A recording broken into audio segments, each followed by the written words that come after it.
Hey guys, in this video I'm going to show you how you can download and install and use Shotcut Video Editor on your Windows 11 operating system.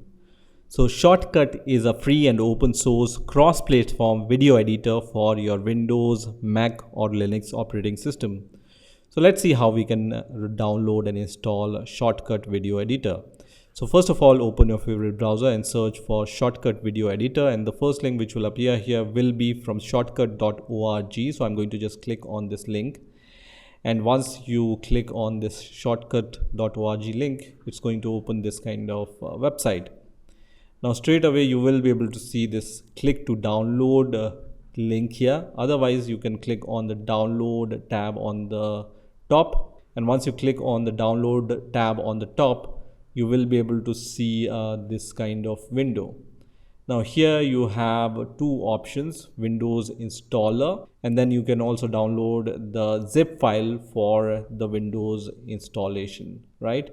So I'm going to download the Windows installer, and I'm going to choose this link which is under GitHub. So I'm going to just click on Windows installer under GitHub, which is going to start the download of this Shotcut Windows exe file. So once this Shotcut exe file is downloaded, I'm going to just click on this file and then minimize the browser. And first of all, you will see this warning. So just click on yes here, which is going to start the installer.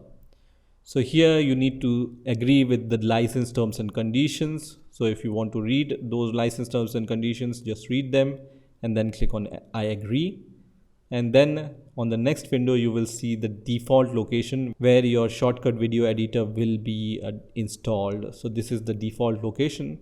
You can also change this location by clicking on the browse button, but if you don't have the good reason to change this location, you just need to leave it as default and then click on next. And on the next window you have the installation options.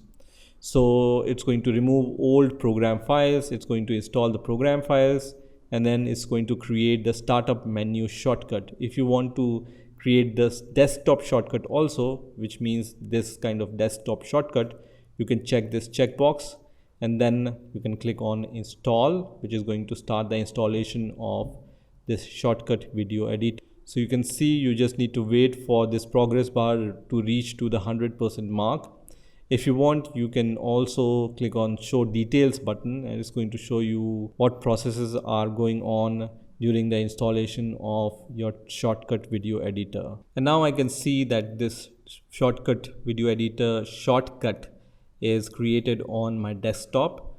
When I click on the Windows Start icon, I can also see this icon here which is created, and you can see the process is completed now. So I can close this window and then I can launch Shotcut by clicking on this icon.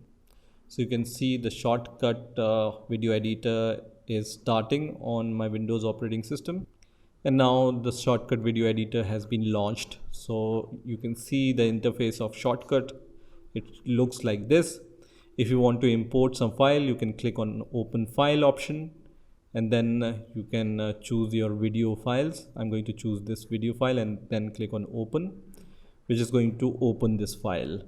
Now in order to add this file to your track bar, you need to click on the playlist option and then click on plus button here, which is going to add this to your playlist here. And when you select this option from the playlist and then click on this plus button on this menu, then it's going to add this video to your track, right? So this video is added to my track, and now I can edit this video. For example, if I want to just cut something from here, I can do it and then remove this portion from here. And then once I'm happy with my editing, I can export this. So there is this option which is called export. So you just need to click on the export button, and then you have all these options here. I generally choose H264 high profile option from here, and then I can choose the advanced option, and I can choose the resolution and the format of the file and the other output options from here. And once you are happy, you can click on the export option and you will provide the destination. So I'm going to just say final cut here. This will be the name of my file which I want to export, and then click on save here, and you will see that the export of this file will start, and you can see the percentage of export. So once this percentage reach to the 100% mark, this means that your file has been exported and you can use that file after that, right? So this is how you can install and use Shotcut on your Windows 11 operating system. I hope you've enjoyed this video, and I will see you in the next video.